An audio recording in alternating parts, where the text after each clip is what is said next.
Assim ao Rei eterno, imortal, invisível, Deus único, honra e glória pelos séculos dos séculos. Amém. Graça e paz, meus irmãos. Prazer estar aqui de volta com os irmãos. Eu quero convidá-los a abrir a palavra de Deus, abrirem a palavra de Deus. E nós leremos dois textos. Nós vamos pular um pouquinho, porque nós estamos falando do tabernáculo. E eu quero primeiramente ler Êxodo 27, de 1 a 8, depois o capítulo 30, de 17 a 21. Temos procurado seguir exatamente o progresso, a sequência da narrativa, mas como o tabernáculo trata de utensílios, em alguns momentos nós vamos trazer uma ordem mais em termos espaciais, porque esses dois objetos acerca dos quais nós falaremos nesta manhã, o altar de bronze e a bacia, eles estão no mesmo lugar e eles têm a ver com uma mesma etapa do culto. Nós estamos falando, meditando sobre o tabernáculo. Para quem está nos visitando, nós temos pregado no livro de Êxodo pela manhã, no culto matutino, e à noite nós expomos o livro de Atos. O livro de Êxodo, então, nós estamos já aqui na construção do tabernáculo. Lembremos-nos que Êxodo tem uma tripla divisão, que é proposta pela maioria dos estudiosos. A primeira etapa, que vai até ali por volta do capítulo 15, você tem o que nós chamamos de redenção ou libertação, quando Deus liberta o seu povo do Egito, tendo uma etapa de preparação que vai até o capítulo 4, o capítulo 3, o preparo do libertador, do mediador, que é Moisés. Em segundo lugar, nós temos o momento da aliança, que é quando o povo chega no Sinai, a partir ali do verso 19, sendo o verso 18 uma transição, e esse capítulo da aliança vai até o verso 24, é o casamento entre Javé e a sua esposa Israel. E a partir do capítulo 25, nós temos a terceira e última parte, que a gente intitula habitação. Deus liberta o seu povo, Deus faz um pacto com o seu povo, agora Deus quer habitar no meio do seu povo, e o tabernáculo é a sua barraca, é o seu templo móvel, porque ele vai peregrinar com o seu povo. Ele desce, por assim dizer, do Monte Sinai e vai habitar no tabernáculo. Esta é, em linhas gerais, a visão panorâmica do livro de Êxodo. Então, leiamos o que está escrito em Êxodo 27. Farás também o altar de madeira de acácia, de 5 côvados será o seu comprimento, e de 5 a largura, será quadrado o altar, e de 3 côvados a altura. Dos 4 cantos farás levantar-se 4 chifres, os quais formarão uma só peça com o altar, e o cobrirás de bronze. Far-lhe-ás também recipientes para recolher a sua cinza, e pás, e bacias, e garfos, e braseiros. Todos estes utensílios farás de bronze. Far-lhe-ás também uma grelha de bronze em forma de rede, a qual farás 4 argolas de metal nos seus 4 cantos.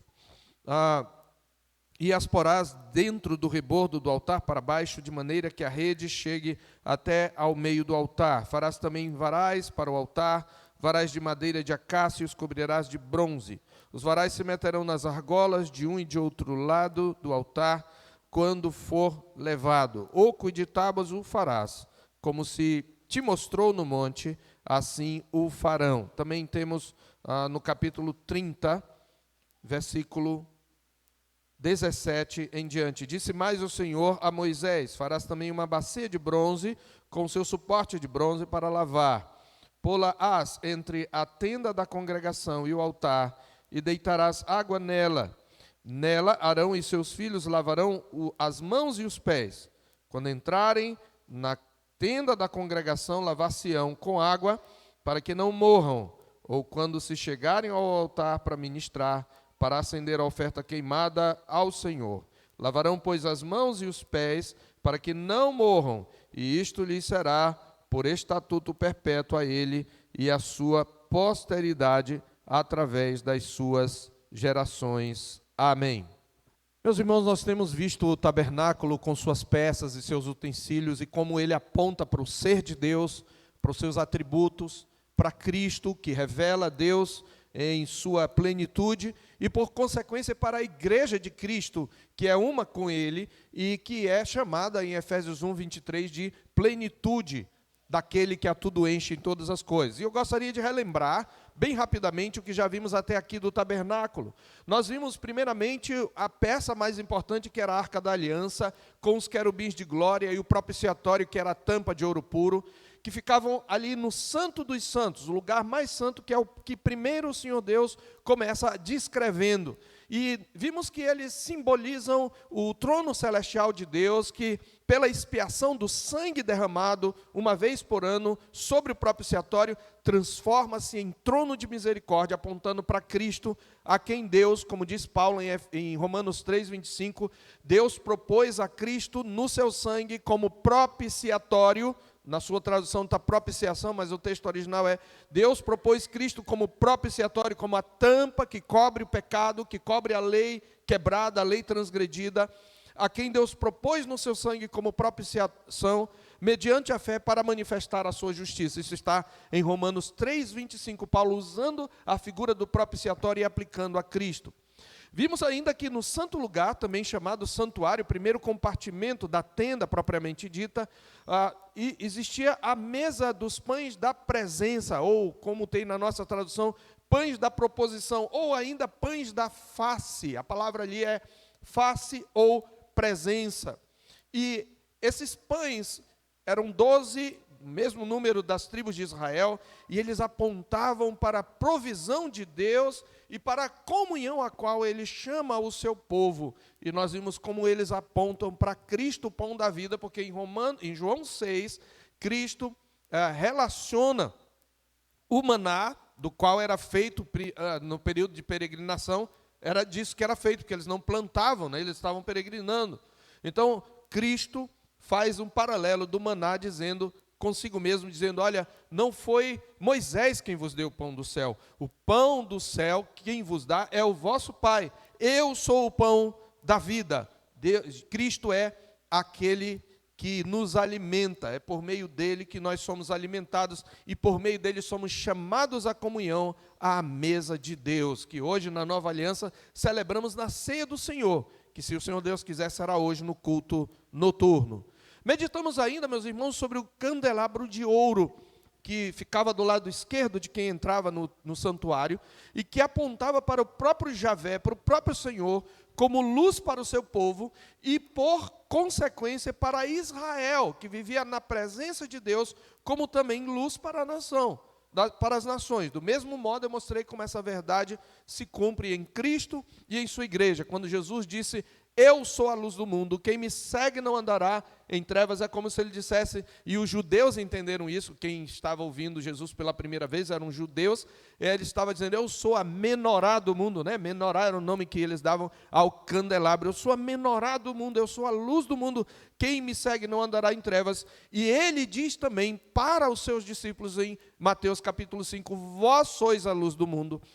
Paulo diz em Efésios capítulo 6, pois outrora, se não me engano ali pelo verso 9, Efésios capítulo 5, por ali pelo verso 8 ou 9, vós erais trevas, agora sois luz no Senhor, porque estamos unidos a Cristo, refletimos a sua luz. Então, nós vimos tudo isso, e na última mensagem nós refletimos sobre a própria tenda do tabernáculo. Na verdade, eram várias coberturas, né? E aplicando o princípio hermenêutico do sentido pleno, por meio do qual nós abordamos 4 realidades para as quais a tenda aponta. Nós vimos que a tenda é, em primeiro lugar, uma figura e um símbolo do ser de Deus, dos seus atributos. Ela é também, em segundo lugar, um tipo do santuário celestial. Deus mostrou um modelo, e lá em Hebreus, nós lemos isto, não vamos mencionar agora, mas mencionamos na época a passagem em que o autor de Hebreus mostra que aquele tabernáculo é uma espécie de maquete simbólica, simplificada do santuário celestial. Em terceiro lugar, nós vimos que tudo isso aponta para Cristo, também era um tipo de Cristo encarnado, porque nele habita corporalmente a plenitude da divindade, ele é o templo, ele é o santuário, ele nos seus dias terrenos encarnado, nele habitava plenamente a divindade, ele é 100% Deus, embora também 100% homem. Em quarto lugar, nós vimos que a tenda também, chamada tenda da congregação, é um tipo da igreja, porque a igreja, a partir da ressurreição de Cristo, o Espírito Santo vem habitar na igreja, o Espírito de Cristo vem habitar na igreja, e ela se torna seu santuário, e nós, inclusive, fizemos um link com a mensagem da noite, quando nós pregamos sobre a descida do Espírito Santo na mensagem anterior. E por fim, nós vimos que o santuário, aquele tabernáculo, era também um tipo da cidade celestial, na qual, onde Deus habitará com o seu povo, e nós vimos isto em Apocalipse, naquela passagem do capítulo 21, que diz: eis o tabernáculo de Deus com os homens, Deus estará com eles, Deus mesmo estará com eles, e lhes enxugará dos olhos toda a lágrima. Meus irmãos, antes de adentrarmos propriamente o texto, nós devemos nos lembrar que o tabernáculo era uma espécie de miniatura do templo celestial, mas também era uma miniatura do Sinai. Lembra que antes de Deus mandar fazer o tabernáculo, ele desce sobre o Sinai, e o Sinai torna-se como que o seu templo. E sobre isso, um certo autor comenta que as três partes do complexo do tabernáculo, você tem o átrio, que é o cercado, fora do santuário propriamente dito, e você tem o santo lugar, e você tem o santo dos santos. Então, essas três partes do complexo do tabernáculo, elas representavam diferentes partes da montanha. O lugar santíssimo pode ser comparado com o topo da montanha do Sinai.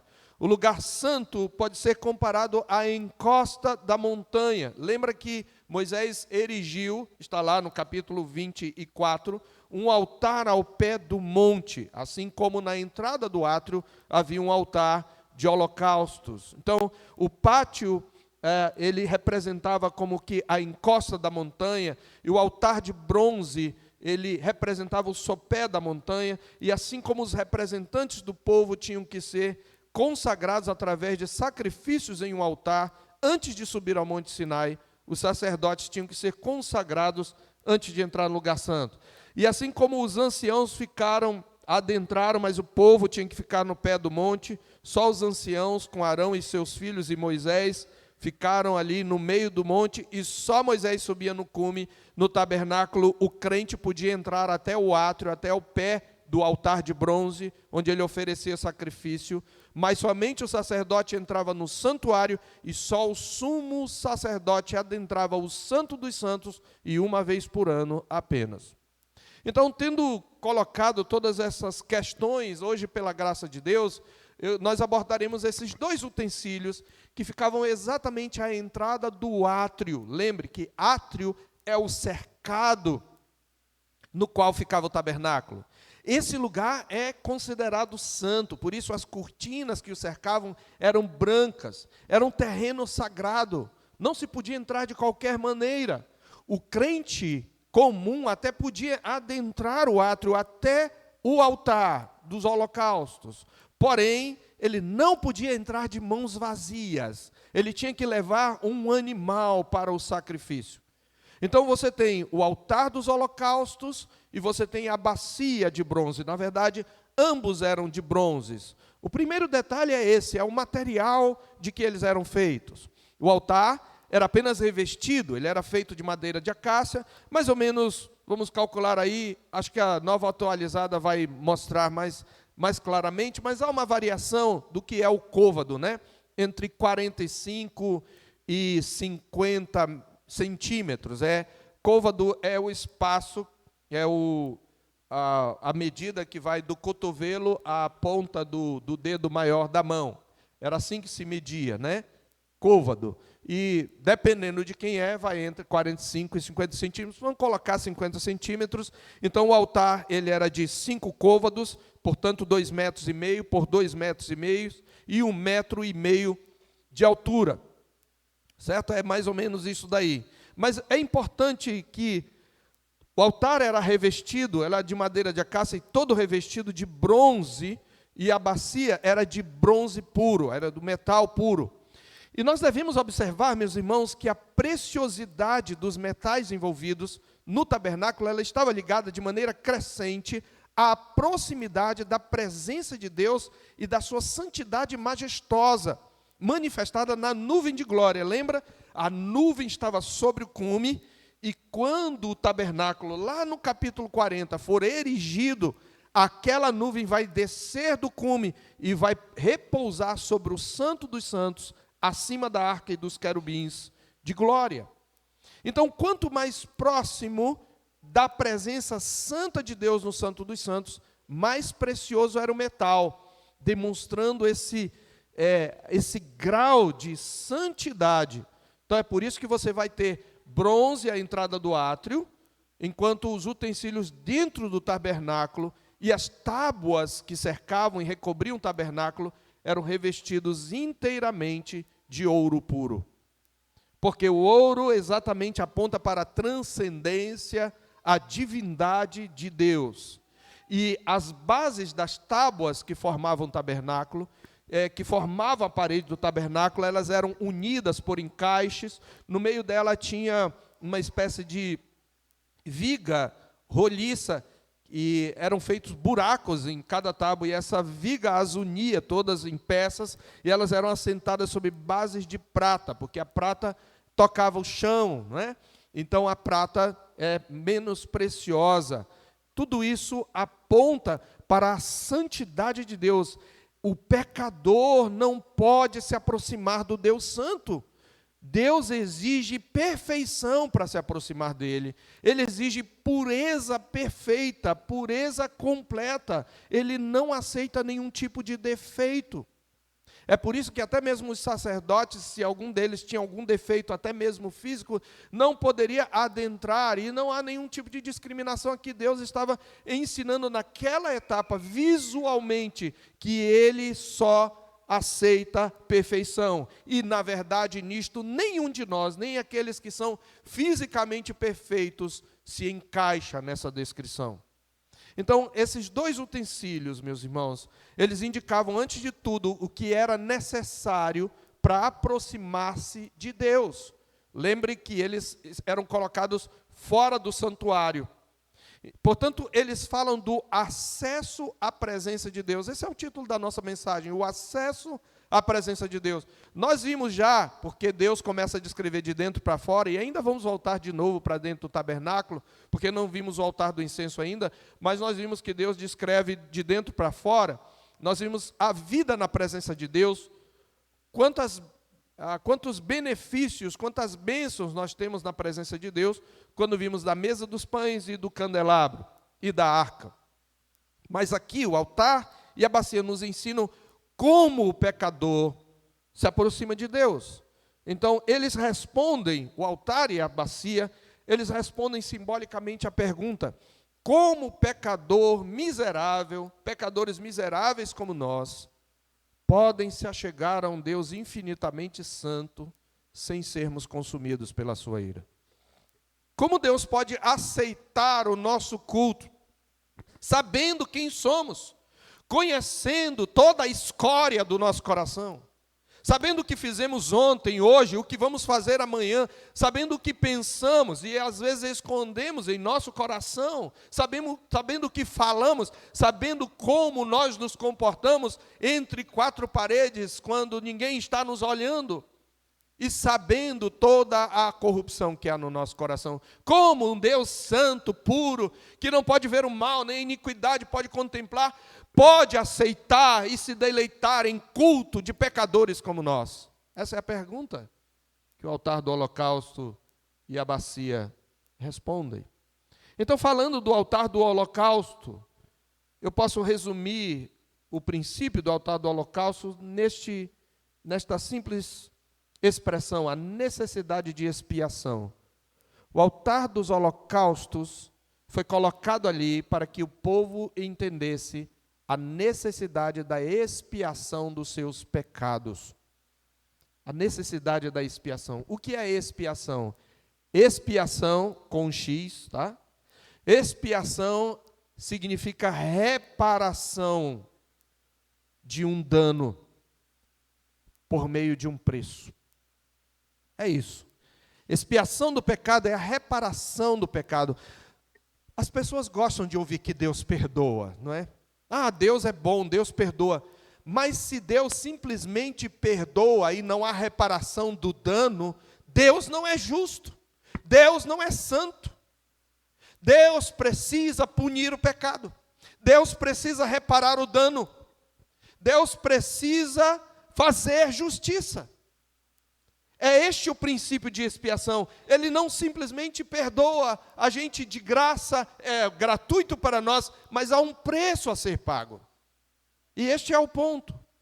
O altar de bronze, que é também chamado de altar dos holocaustos, ele era destinado às ofertas queimadas. Tanto os sacrifícios pacíficos, nós já vimos sobre isso, era aquele sacrifício em que a gordura era oferecida a Deus, mas o restante era comido pelos sacerdotes e ofertantes. Havia uma refeição sacramental nesses sacrifícios, e normalmente eram sacrifícios de ações de graças. Como também as ofertas pelo pecado e ofertas pela culpa. O livro de Levítico vai fazer essa distinção. E os holocaustos, que é o nosso ponto principal aqui. Esses últimos, os holocaustos, eles deveriam ser oferecidos diariamente. E o holocausto, ele era um sacrifício diferenciado, porque nesses sacrifícios não se oferecia apenas a melhor parte.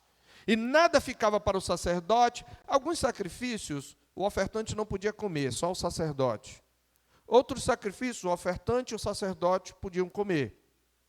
Mas o holocausto, ninguém podia comer, porque o animal era, o seu sangue era, ele era imolado, né? Cortado o seu pescoço, o seu sangue recolhido em bacia, derramado à base do altar, e aquele animal era queimado inteiro até as cinzas diante do altar. Pois bem, o altar, meus irmãos, era o maior e o primeiro utensílio na ordem de posição à entrada do tabernáculo. E ele ficava numa posição central, no sentido dos lados. E isto lembra que o acesso à presença de Deus, ele estava lembrando ao povo de Deus que o acesso à presença de Deus exigia o sacrifício e o derramamento de sangue para a expiação dos pecados. A ira de Deus é santa, irmãos, é uma das suas perfeições, devemos adorá-lo pela sua ira, porque ela é uma expressão da reação da sua santidade ao pecado. Então, Deus exige o sacrifício, o derramamento de sangue. Sem derramamento de sangue não há remissão. Então, somente o derramamento do sangue garantiu o acesso seguro de pecadores na presença santa do Senhor. De modo que, simbolicamente, o animal ele era um substituto do ofertante, tomando, por assim dizer, o castigo que deveria vir sobre o povo e sobre os sacerdotes que os representavam, pois eles também eram pecadores. E quando da ordenação dos sacerdotes, eles foram aspergidos com sangue. Lembra que na aliança, já no capítulo 24, o povo é aspergido com sangue. Então, eles eram aspergidos com sangue retirado do sacrifício, e assim eles eram simbolicamente, figurativamente, limpos da contaminação do pecado. Por isso, na consagração dos sacerdotes, o sangue do altar foi borrifado sobre eles para santificá-los. Somente assim, meus irmãos, os adoradores podiam comer a carne consagrada do sacrifício. Então, no altar de bronze, a cada dia eram oferecidos 2 holocaustos, segundo Êxodo, para quem está anotando, Êxodo 29, de 38 a 43. Nós não vamos ler lá, é só para você anotar, Êxodo 29, 38 a 43. A cada dia eram oferecidos 2 holocaustos, um pela manhã e um ao pôr do sol. Sabe por quê? Nunca podia faltar sacrifício, e nunca o fogo podia se apagar. Era preciso uma memória contínua de uma vítima substituta ali queimada diante do Senhor, para que ele pudesse habitar no meio do seu povo sem consumi-lo. E vez por outra Deus mostrava o poder da sua santidade. Você vai ver ao longo da caminhada do povo que em situações de rebeldia, a Bíblia diz, desceu fogo do Senhor e lambeu as extremidades do arraial. ou a glória do Senhor apareceu. E muita gente diz assim, eu queria ver a glória do Senhor. Olha a reação do povo em cada texto onde a glória do Senhor aparece. Ninguém sai cantando, ninguém sai pulando, ninguém sai cacarejando, ninguém sai batendo asas, ninguém sai falando língua estranha. Todos se prostram diante do Senhor, porque eles são tomados pelo terror da presença de Deus.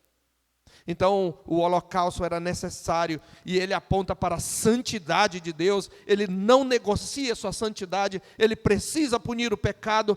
Ai daquele que não estiver debaixo da cobertura do sangue, porque Deus vai consumi-lo. Esta é a doutrina ensinada aqui. E é por isso que esses sacrifícios diários, que reproduziam o que aconteceu quando a aliança foi selada em Êxodo 24, eram eles que permitiam que sacerdotes se aproximassem de Deus.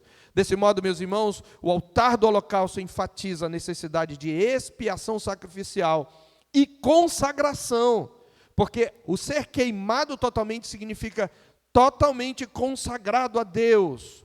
Ou seja, o primeiro passo para nos aproximarmos de Deus é a expiação. É preciso a ação e o efeito de reparar o pecado mediante o castigo, uma pena ou uma penitência. É isto que é a expiação, o ato de sofrer as consequências e de pagar o pecado. Mas veja, Deus já estava ensinando, porque não era o crente que oferecia o sacrifício que morria, não era ele que praticava, por assim dizer, a penitência, não era ele que sofria as consequências, era um substituto, um animal perfeito, macho, podia ser às vezes uma cabra, mas o holocausto tinha que ser cordeiro, todos os dias, para pagar o pecado. Deus está dizendo, é preciso o sacrifício, mas eu escolhi um substituto para não consumi-los. Eu não preciso praticamente dizer para onde isso aponta, embora eu vá enfatizar isso, porque é o que sempre precisamos lembrar. Quais são os princípios, então, aqui, para resumir essa parte do altar? Primeiro, é um princípio que está em Hebreus 9, 22, e também em Levítico 17, 11. Sem derramamento de sangue não há remissão. Teve uma política aí que se diz cristã, que usou esse termo para pregar revolução armada e com derramamento de sangue. Que profanação, meus irmãos. Que heresia terrível, porque aqui está apontando para Cristo. Sem derramamento de sangue não há remissão, essa é a lição. Expiação, portanto, era o elemento central do culto. Antes do oferecimento dos cordeiros do holocausto sobre o altar, de manhã e à tarde, havia a cerimônia do derramamento de sangue perante o Senhor, isto está em Levítico 1. Havia um sacrifício contínuo diante do Senhor para a memória, para que o Senhor não consumisse o arraial de Israel, conforme Êxodo 29, 38 a 46, Levíticos 6, de 8 a 13, e Números 28, versos 3 e 4. Em segundo lugar, esse altar nos lembra, nós estamos aqui resumindo os princípios, que a expiação do pecado se dá por substituição. Esse derramamento não é o daquele que vai ofertar em si, não é do pecador. Um outro substituto. O substituto é provido pelo Senhor Deus, foi Ele quem deu os animais. Não é o pecador que vai oferecer aquele animal, ele oferece para o Senhor, mas foi um animal que o Senhor lhe deu. É o Senhor quem aponta como deve ser o substituto. O justo sacrificado pelo injusto, o inocente sacrificado em lugar do pecador. E para onde isso nos leva, meus irmãos? Segundo aos Coríntios 5, de 18 a 21. Ora, tudo provém de Deus, que nos reconciliou consigo mesmo e nos deu o ministério da reconciliação. É isto que ele diz, de sorte que somos embaixadores em nome de Cristo, como se Deus exortasse por nosso intermédio. Em nome de Cristo, pois, vos rogamos que vos reconcilieis com Deus. Porém, como nos reconciliaremos com Deus, nós que não temos condição de cumprir a sua justiça? Paulo continua, estou citando 2 Coríntios 5, 18 a 21. Aquele que não conheceu o pecado, Deus o fez pecado por nós, para que nele fôssemos feitos justiça de Deus. Esse cordeiro, esses animais, esse altar, aponta para o cordeiro.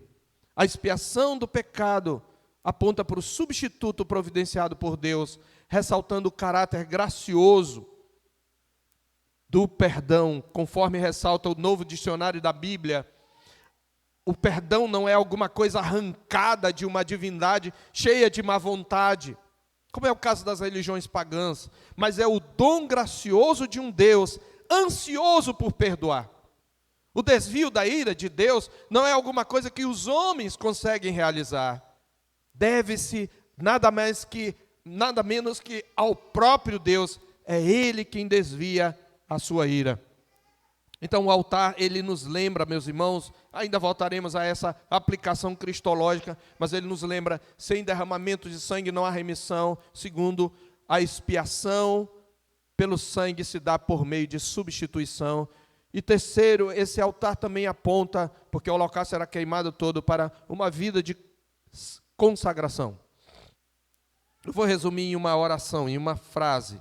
Uma vida de consagração é a celebração contínua da presença de Deus no meio do seu povo.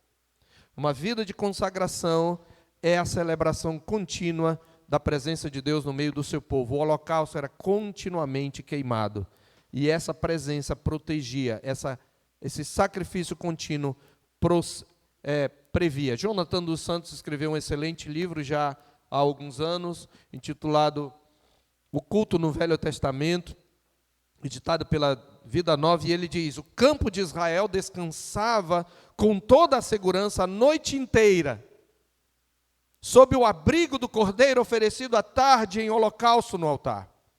Eles podiam repousar sem temor, pois havia um aroma agradável subindo para Deus a favor deles.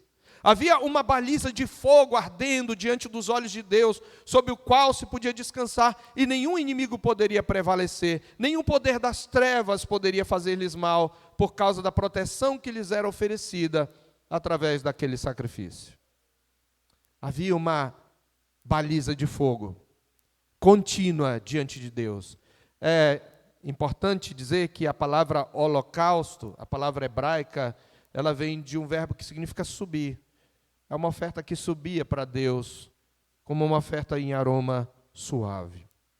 Em segundo lugar, nós temos então a bacia de bronze, e que é mencionada em Êxodo capítulo 30. É também mencionada em Êxodo 38:8.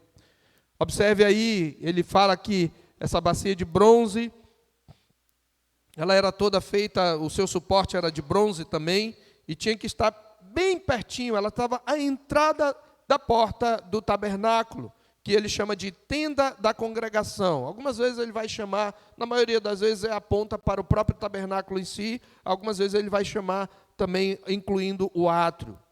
Veja que Arão e seus filhos, ela era uma bacia de lavar, e Arão e seus filhos não podiam entrar naquele lugar.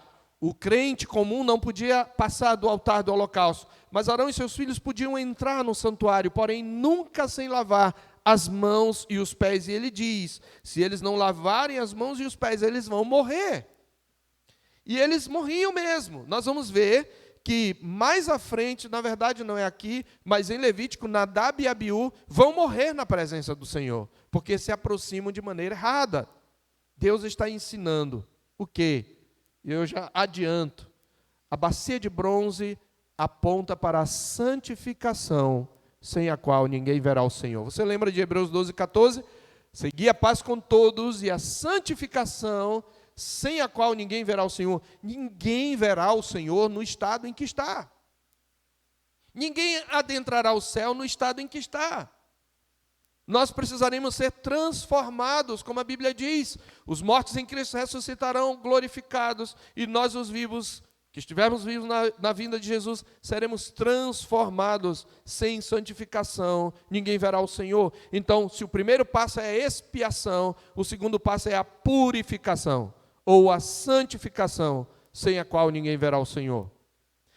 nessa perspectiva que o autor de Hebreus, se você quiser abrir, em Hebreus 10, 19 a 22, e lembre que o autor de Hebreus, ele descreve o tabernáculo e o sentido do tabernáculo de uma maneira, talvez da maneira mais profunda no Novo Testamento, porque ele trata do culto da velha aliança. Em Hebreus 10, 19 a 22, ele diz: tendo, pois, irmãos, coisa que o crente do Velho Testamento não tinha, intrepidez para entrarmos onde? No Santo dos Santos. Na nova aliança nós podemos entrar no Santo dos Santos. Mas como? Pelo novo e vivo caminho. Certo? Que ele nos consagrou pelo véu, isto é, pela sua carne. E tendo grande sacerdote sobre a casa de Deus, aproximemo-nos. Nós podemos nos aproximar do Santo dos Santos, da presença de Deus. Aqui está o Santo dos Santos de Deus, irmãos. Pelo novo e vivo caminho. Mas ele diz, não de qualquer jeito, aproximemo-nos como? Com sincero coração. Não pode haver hipocrisia. Em plena certeza de fé, tem que haver convicção de que Deus está aqui. Tendo o coração purificado de má consciência, e veja a figura que ele usa, lavado o corpo com água pura.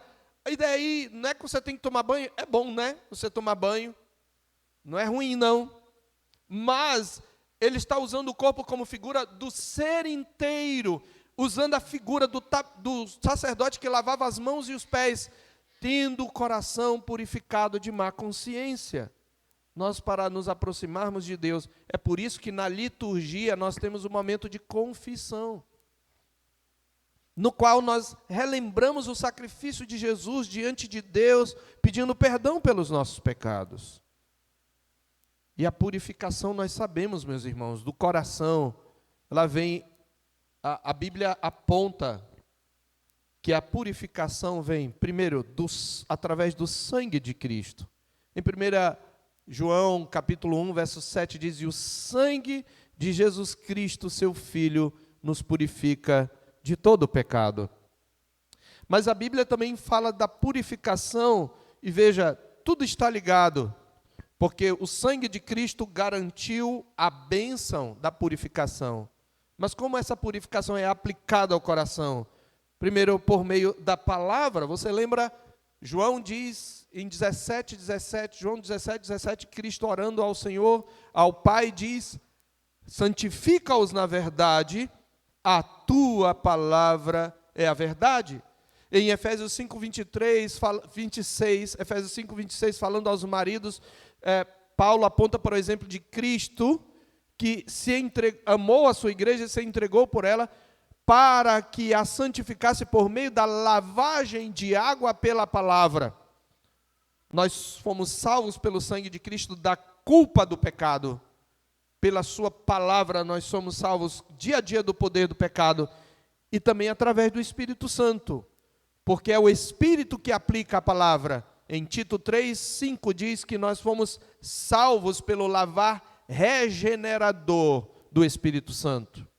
Pelo poder do Espírito Santo.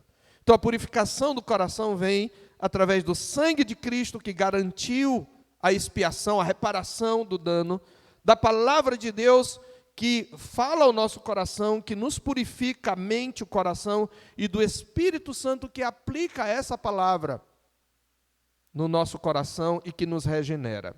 Eu quero concluir, meus irmãos, e eu quero lembrar aqui algumas verdades e reforçar algumas verdades. Primeiro, os sacrifícios no Velho Testamento precisavam ser repetidos diariamente, todos os dias. Eu queria que você imaginasse como era mais complexo do que hoje, que é tão simples, mas muitos querem acrescentar coisas ao culto, né? Mas o culto da Nova Aliança é simples. E o culto no Velho Testamento, imagine o crente chegando e com seus filhos, crianças, vendo o cordeiro sendo imolado, o sangue sendo derramado na bacia, aspergido sobre o altar.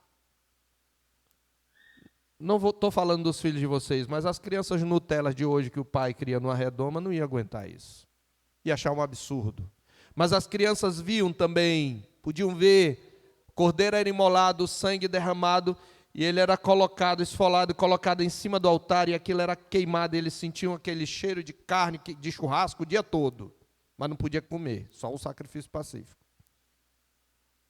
Então, todos os dias eles viam aquele sacrifício cruento, mostrando o que Deus faz para punir o pecado, o que Deus faz com um pecador impenitente, que não se arrepende. Aquele fogo, todos os dias, queimando. Só que ele tinha que ser repetido, porque Deus estava dizendo, isso daqui é provisório. Isso daqui é ineficaz para perdoar pecados. Isso daqui não expia os pecados de vocês. Isso aponta para aquele que virá para expiar os pecados de vocês. Essa repetição todos os dias que o sacerdote fazia, sacrificando por si mesmo, porque ele também era pecador, e todos os dias significa, isto é provisório, isso é ineficaz, isso é só um símbolo. E o autor de Hebreus diz isso em Hebreus capítulo 10, versículo 4, versículos 1 a 4. Ele diz, Hebreus 10, de 1 a 4, ora, visto que a lei tem sombra dos bens vindouros, não a imagem real das coisas, nunca, jamais pode tornar perfeitos os ofertantes com os mesmos sacrifícios que ano após ano, perpetuamente eles oferecem. De outra sorte, não teriam cessado de ser oferecidos, porquanto os que prestam culto, tendo sido purificados uma vez por todas, não mais teriam consciência de pecado. Entretanto, nesses sacrifícios, faz-se recordação de pecados todos os anos, porque é impossível que o sangue de touros e de bodes remova pecados. E versos 11 a 14. Ora, todo sacerdote se apresenta, falando do Velho Testamento, dia após dia, a exercer serviço sagrado e a oferecer muitas vezes os mesmos sacrifícios que nunca, jamais podem remover pecados. Agora veja o contraste. Jesus, porém, tendo oferecido para sempre um único sacrifício pelos pecados, assentou-se à destra de Deus, aguardando daí em diante, até que os seus inimigos sejam postos por estrado dos seus pés, porque com uma única oferta aperfeiçoou para sempre quantos estão sendo santificados. Aleluia! É por isso que nós podemos achegar a Deus na hora da confissão e confessar os nossos pecados, lembrando da morte de Jesus. Tudo aquilo mostra o que Cristo iria fazer. Deus está pregando o evangelho ao seu povo. É Deus quem providencia a expiação e a santificação. Uma segunda verdade e última, nessa aplicação, nós devemos lembrar, queridos, quando nós estamos aqui, nós só somos aceitos, embora seja um dever que sejamos sinceros, como eu falei, que tenhamos o coração purificado de má consciência, nós só podemos estar aqui, não pela sinceridade da fé. O nosso culto é aceito por Deus, não porque nós somos reformados, e é bom que sejamos. O nosso culto é aceito porque Jesus adentrou com seu próprio sangue no santuário celestial e todos os dias faz memória diante de Deus por nós. E é por isso que nós pedimos perdão e não precisamos oferecer sacrifício e nem morrer por causa dos nossos pecados. Deus providencia. Uma última verdade. É interessante, meus irmãos, que o fogo desse altar, ele foi acendido pela primeira vez pelo próprio Deus. Ele nunca mais poderia se apagar. Os sacerdotes só tinham que renovar lá o carvão. Abra em Levítico 9, 22 a 24. Isso aqui, só para você entender o contexto rapidamente, esse é o momento da primeira oferta que vai ser no altar, já construído, já feito, o tabernáculo, tudo, ela vai ser oferecida. Na consagração de Arão e de seus filhos. Depois Arão levantou as mãos para o povo e o abençoou. E desceu, havendo feito a oferta pelo pecado, o holocausto e a oferta pacífica. Então entraram Moisés e Arão na tenda da congregação. E saindo abençoaram o povo. E a glória do Senhor apareceu a todo o povo. E eis que saindo fogo de diante do Senhor, consumiu o holocausto e a gordura sobre o altar, o que vendo o povo jubilou e prostrou-se. O que Deus está ensinando? Sou eu quem providencia o culto perfeito. Sou eu quem providencio o fogo para o holocausto. Sou eu quem providencia o substituto. Tudo vem de mim. Tudo vem de mim. O culto, por isso, é teocêntrico. É cristocêntrico. Aponta para Deus, começa em Deus e termina em Deus, na pessoa e na mediação de Jesus Cristo. Como disse de novo Jonatas dos Santos, eu termino com a sua citação. Cada vez que um israelita entrava no tabernáculo, carregando o fardo dos seus pecados, e ali era redimido pelo sangue, podendo voltar em paz para sua tenda, aumentava a convicção de que o Deus que é justo, que exige santidade, é o mesmo que salva o pecador, pela provisão do sangue da vítima substituta.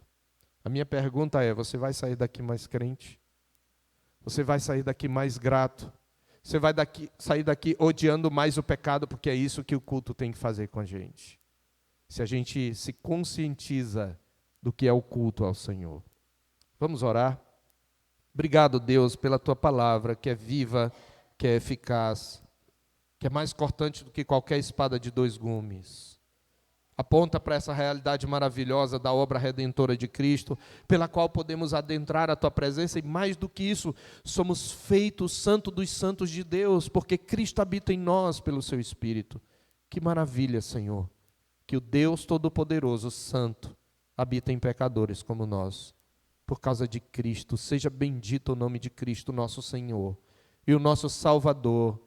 Louvado seja o Teu nome. Não nos deixa, Senhor, menosprezar esse momento no dia do Senhor, do culto, quando nós reproduzimos mais uma vez aquilo que os israelitas fizeram, porém recebendo uma ministração superior da Tua graça, porque hoje já temos a realização de tudo aquilo que aqueles sacrifícios tipificavam.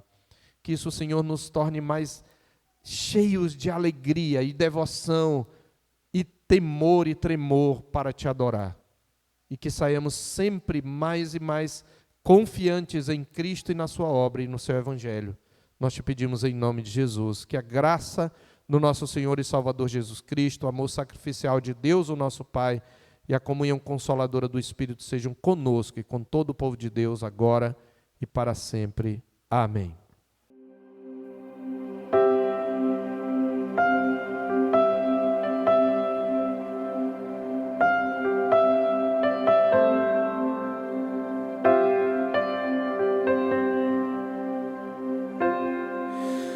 Tu és bem-vindo aqui.